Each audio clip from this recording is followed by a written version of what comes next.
কালেমার ছায়ার তলে মানুষ আসতেছে। আবু জাহেলে অপেক্ষা করে, কিরে উমর রে কইলাম 40টা উট দিমু, উমর এখনো আসে না।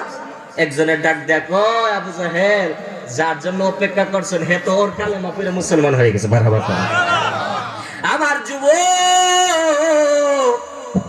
ও যুবক বাবারা, যুবকদেরকে আমি বেশি ভালোবাসি, ওয়াজও করি যুবকদের বিষয়।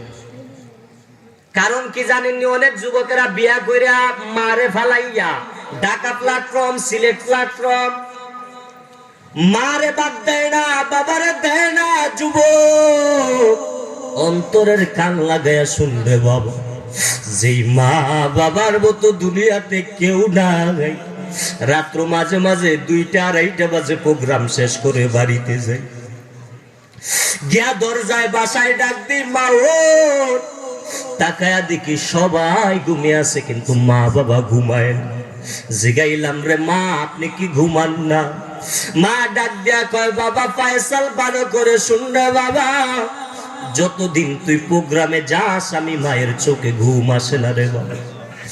রে যুবক দুবর আমার, কি জায়গাটার নামটা, দুবরের বাবারা, জানি না কার মা নাই কার বাবা নাই রে বাবা, সময় সংকেত।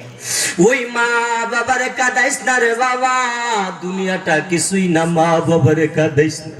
আজকে চৌকের পানি ফালাও, মাহফিল শেষ করে বাড়িতে যাইবা, মাঝে মাঝে অসুস্থ হয়ে দেখবা তোমার 6টা ভাই 5টা বোন সবাই ঘুমায়, তুমি অসুস্থ রোগী দেখবা সবাই ঘুমায় রয়েছে, কিন্তু মা ঘুমায় না।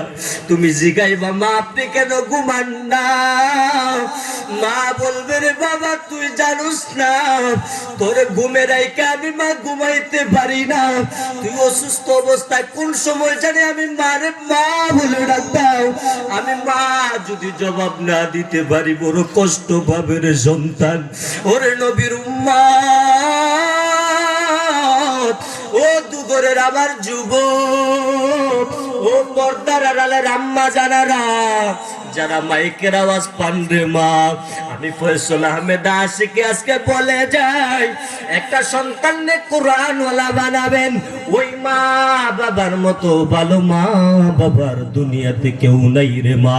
যেই মায়ের সন্তান কোরআনের হাফেজ, যেই মা বাবার সন্তান কোরআনের আলেম, যেই মায়ের সন্তান জানাজার ইমাম, সন্তান জানাজা পড়াইতে পারে রে বাবা। মাদ্রাসায় একটা ছাত্ররে পড়াও, মনে মনে ভাবছো হুজুর বানাইয়া লাভ কি? 5,000 6,000 টাকায় কি চলা যায় নাকি? ও বান্দাই, দুনিয়াতে যত বড়ই মানুষ হোক, আল্লাহর কসম করে বলে যাই রে মৌলভী বাজারের বাবা, টাকা তো জীবনে বেশি বেশি কামাইছো। লন্ডনী মানুষ মৌলভী বাজার, এক প্রোগ্রামে আমি গত বছর গেছিলাম মৌলভী বাজার, কোন জায়গায় জানি। ওই প্রোগ্রামের মধ্যে যাওয়ার পর কয়, হুজুর আমি একা একটা মাদ্রাসা এবং মসজিদ চালা। চিন্তা করেন কত দাম, কত টাকাওয়ালা হলে একা মসজিদ মাদ্রাসা চালায়।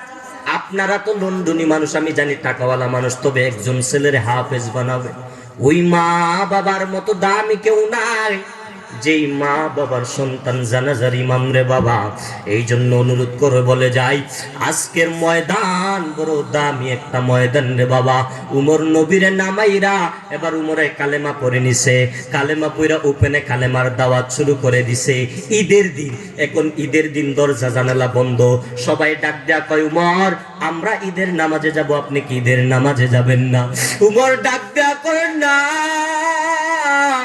আমার বড় ভাই, কিসের ভয় উমর? উমর বলে, রমজানের রোজা রাখলাম কবুল হলো কিনা চিন্তা, তারাবির নামাজ পড়লাম কবুল হলো কিনা চিন্তা। চিন্তা করো রে বাবা।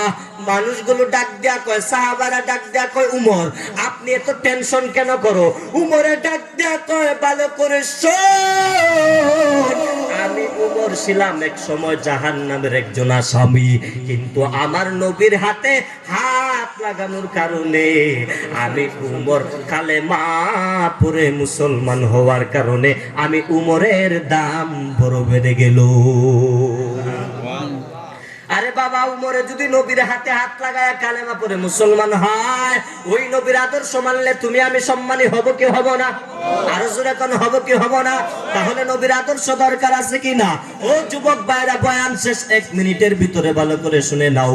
যেহেতু সময় সংক্ষেপ, ডানেও যেতে পারি না, বামেও যেতে পারি না, কোন দিকে আলোচনা করবো নিজেও জানি না, সময় সংক্ষেপ।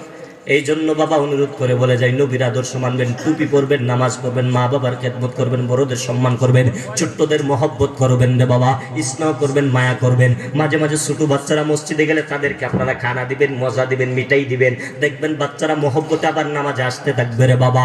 বড়দেরকে সম্মান করবেন, মুরব্বীদেরকে সম্মান করবেন, পা জুতা গায়া দিবেন বড়দের দোয়ার কারণে। আজকে আমি ফয়সাল আহমেদ আশিকি সারা বাংলাদেশে বয়ান করি রে বাবা। আমার এলেম নাই, আবারও বলে যাই বাবা, আমার এলেম নাই, আমল নাই, বিদ্যা নাই, কিচ্ছু নাই, কিচ্ছু নাই, নাই নাই বলতে একবারে কিছুই নাই, এই যোগ্যতা আমার নাই রে বাবা। একমাত্র মা বাবার দোয়া। এরকম হুজুরদের পায়ে ধরে ধরে দোয়া চাইছি রে বাবা। মুরব্বীরা যখন পায়ে দুইটা আগায়া দিই, জুতা আগায়া দিই জুতা পরার জন্য, আঙ্গু তো হুজুর দেখলে আর মুরব্বীরা দেখলে অপেক্ষায় তাকে হুজুর সালাম দিব, হে অপেক্ষা তাকে হুজুর সালাম দিব, ইমাম সাহেব সালাম দিব, এ আর সালাম দিত না। অথচ সালাম যে দেয় 90 নাকি, আলিফ জেনে 10 নাকি, হে অপেক্ষা থাকে বড় লোকের মতো, যে হে যদি আমার সালাম দেয়, কামরুল ভাই চিন্তা করে, হে যদি আমার সালাম দেয় 90 নাকি আমি পাবো, মানে এ বেটা এ নেতা এর সালাম দিত। অথচ সালাম দেওয়াটা কত আদব জানেন? মাঝে মাঝে ডাকাতের আক্রমণে পড়ি, রাত্রি চলিত, আপনার তো ওয়াজ শুনে ঘুমাই থাকবেন, আমরা তো ডাকাতের আক্রমণে মাঝে মাঝে পড়ি, সালামটা দিলে পর হুজুর মানুষ দেখলে হুজুর চলে যায়, মারহাবা। তাহলে হুজুররা সম্মান কোন দিকে আর কমাবেন? কোন দিকে আর কমাবেন? ও যুবক, হুজুররা দেখলে কয় হুজুর হুজুর, এর চৌকে লাগে না হুজুর। ও যুবক, ভালো করে শোন।